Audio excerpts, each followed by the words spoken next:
വിടമാട്ടെ. Hello, ഇപ്പൊ നമ്മൾ കണ്ടതുണ്ടല്ലോ, ഇതൊരു സെലിബ്രിറ്റീസിനെ കാണാനുള്ള തിക്കും തിരക്കോ അല്ലെങ്കിൽ സിനിമയുടെ ഏതെങ്കിലും ഷൂട്ടിങ്ങിന്റെ തിരക്കോ ഒന്നുമല്ല. നമ്മുടെ തൃശ്ശൂർ സീമാസിൽ കർക്കിടക കിഴിവിനോടനുബന്ധിച്ച് നടക്കുന്ന ഡിസ്കൗണ്ട് സെയിലാണ്. അതിന്റെ ഒരു ആഡാണ് ഇവർ ഈ കാണിക്കുന്നത്. ഒരു ബിസിനസിന്റെ വളർച്ച എന്ന് പറയുന്നത് അവരുടെ കസ്റ്റമേഴ്സ് ആണ് അല്ലേ. നമ്മളിപ്പോൾ ശരിക്കും പറഞ്ഞു കഴിഞ്ഞിട്ടുണ്ടെങ്കിൽ ഇപ്പോൾ ഇവർ ഈ കസ്റ്റമേഴ്സിനെ കാണിക്കുന്നത് പട്ടിക്ക് എല്ലും കഷ്ണം കൊടുക്കുന്നത് പോലെയാണ് ഇവരെ ഡിസ്കൗണ്ട് കാണിക്കുന്നത്.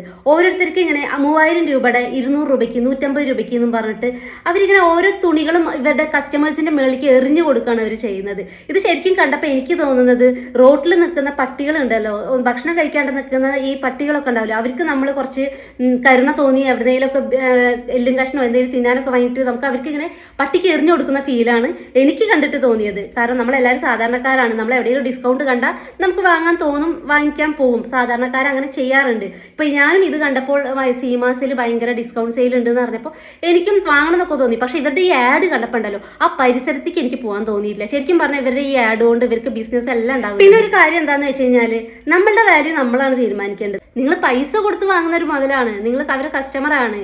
നിങ്ങൾക്ക് കിട്ടേണ്ട റെസ്പെക്റ്റും നിങ്ങൾക്ക് കിട്ടേണ്ട വാല്യൂ അവർ തന്നാലല്ലേ നമുക്കത് ചെയ്യാൻ പറ്റുള്ളൂ.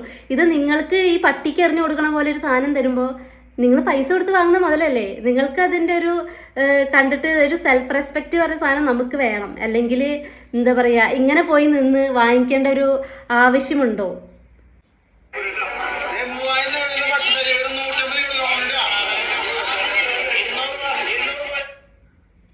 ഈ 3000 രൂപയുടെ പട്ടുസാരി എവിടെ നിന്നാണ് നിങ്ങൾക്ക് 150 രൂപയ്ക്ക് കിട്ടുക? എവിടെ നിന്നും കിട്ടില്ല. ഈ 3000 രൂപയുടെ പട്ടുസാരി ഇവരെന്തിനാണ് 150 രൂപയ്ക്ക് കൊടുക്കുന്നത്? അത് മനസ്സിലാക്കുക. ഇനി ഇതിൽ വന്ന കുറച്ച് കമൻസുകൾ നോക്കാം കേട്ടോ നമുക്ക്. ആഫ്രിക്കയിലും മറ്റും പട്ടിണി കിടക്കുന്ന കുഞ്ഞുങ്ങൾക്ക് ഫുഡ് കൊടുക്കുന്ന വീഡിയോ കണ്ടിട്ടുണ്ട്.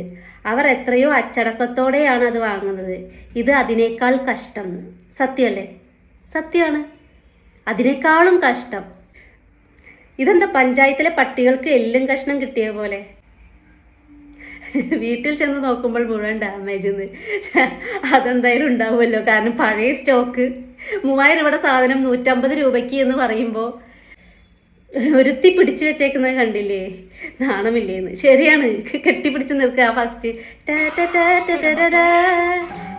ഇത് ഞാൻ ആർക്കും വിടമാട്ടെ, വിട്ടുകൊടുക്കാൻ മാട്ടേ പറഞ്ഞാൽ പിടിച്ചു വെച്ചിരിക്കുന്നത്. കൊടുക്കരുത്, നീ അതൊരിക്കലും കൊടുക്കരുത്. നീ തന്നെ അനുഭവിക്കണം അത് വാങ്ങിയിട്ട്. ഇത് വളരെ ചീപ്പായിട്ടുള്ളൊരു ആഡായിട്ടാണ് എനിക്ക് തോന്നിയത്. ഒരു ചീപ്പായിട്ടുള്ളൊരു ഡിസ്കൗണ്ട് സെയിലിൻ്റെ ആഡായിട്ടാണ് എനിക്ക് ഫീൽ ചെയ്തിട്ടുള്ളത്. അപ്പോൾ എന്തായാലും ഇത്രയേ ഉള്ളൂ. ബൈ, ടാറ്റാ.